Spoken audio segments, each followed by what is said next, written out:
Vous auriez droit dans toute votre vie à 3 ou 4 vols par avion. Aujourd'hui, l'avion, c'est 8% du pétrole mondial. Et l'avion est né avec le pétrole et mourra avec le pétrole. 4 vols dans une vie, moi qui suis réunionnais, ça va être très compliqué. Alors oui, l'aviation, ça pollue. C'est 2,5% des émissions de CO2 mondiales à l'heure actuelle. Mais le problème, ce n'est pas monsieur tout le monde qui prend l'avion pour faire un Paris-Marseille juste pour aller travailler ou aller voir sa famille. Là où ça pose problème, c'est les jets privés. Comme par exemple Taylor Swift qui fait environ 170 vols par an et pour des trajets parfois de juste 15 minutes en avion. Alors qu'ils sont tout à fait réalisables en voiture. Là, oui, c'est abusé. Et ça représente à lui seul 5 à 14 fois plus qu'un passager lambda qui fait un vol normal. Et pendant ce temps-là, on va pointer les gens qui voyagent dans un avion qui est plein. Et on oublie aussi de parler des progrès que l'aviation a fait pour réduire ses émissions de CO2 à l'heure actuelle. Comme par exemple des carburants SAF qui réduisent jusqu'à 80% des émissions de CO2. Des avions qui sont plus légers, des avions qui sont plus économes, des trajectoires de vol optimisées. Parce que le truc à comprendre aussi, c'est que plus on réduit les émissions de CO2, moins un avion va consommer de carburant et plus ce sera intéressant pour une compagnie aérienne. Puisque elle va moins dépenser. Donc les compagnies aériennes sont très demandeuses de ce genre d'avion. Et Airbus est déjà sur le projet de l'hydrogène. Et l'objectif, c'est 0 émission nette en 2050. Mais bizarrement, ça, on n'en parle pas du tout. Et niveau consommation, un Airbus A320 qui est rempli,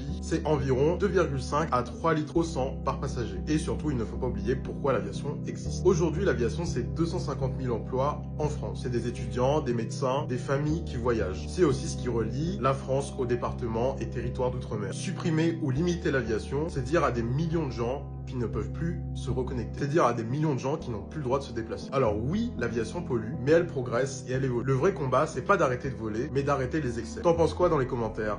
Dis-le moi en commentaire.